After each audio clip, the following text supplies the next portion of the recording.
Matchroom, please. Bomber clad shoot up on fire, man.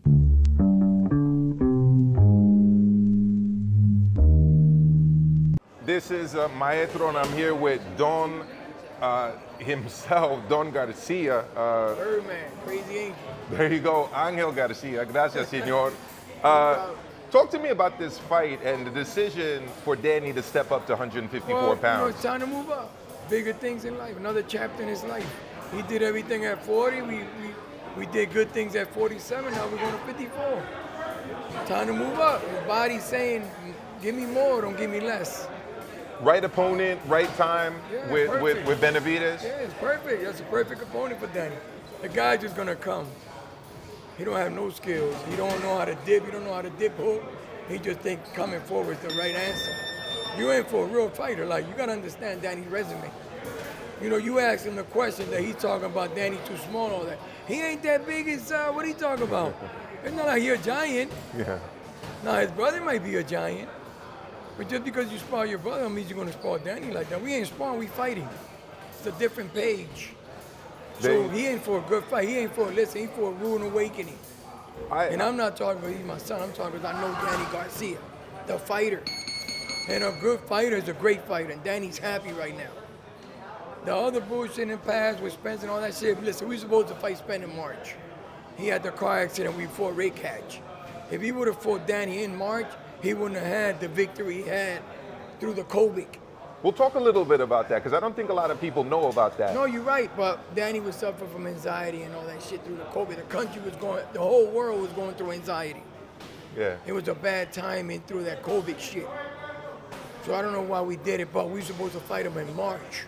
If you realize, and right at the Red Cats, the country got shut down because it got shut down on Danny's birthday. His birthday, March 20th.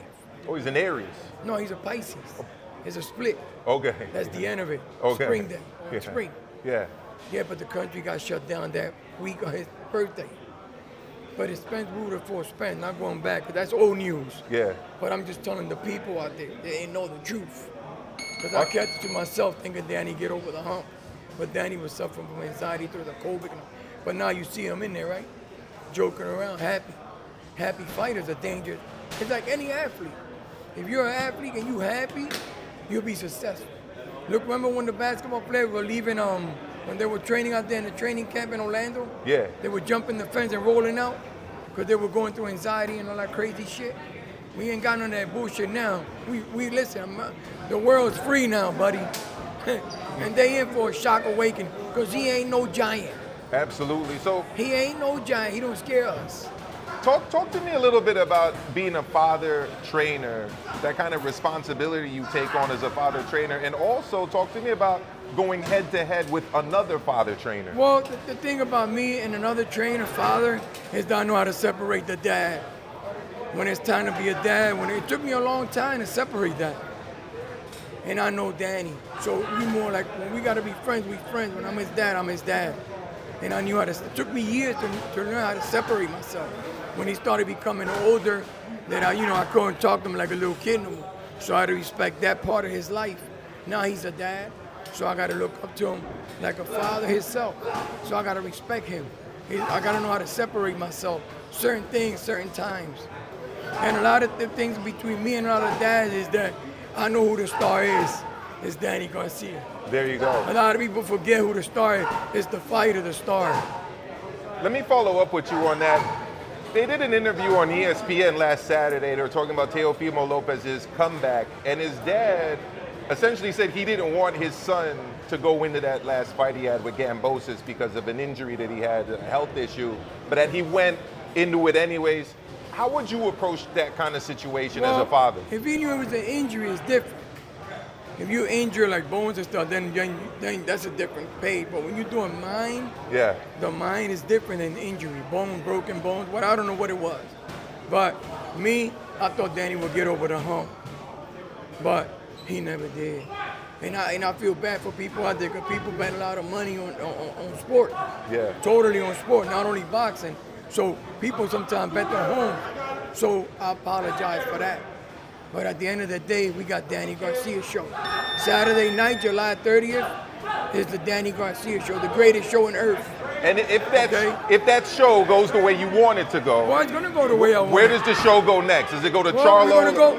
Listen, we're gonna take the Benavidez first, and then at the press conference, after Danny beats the shit out of Benavidez, and then you talk to me who we won next. There you go. Well, I'll see you at the post-fight press We're conference. here for the fight. There you go. Listen, we're not worrying about. We're not falling for the booby trap with the politics, with the belts and all that.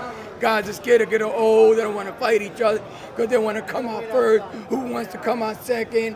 All that bull crap don't mean nothing. At the end of the day, it's about going in there and being a great fighter. Last question, Crawford Spence.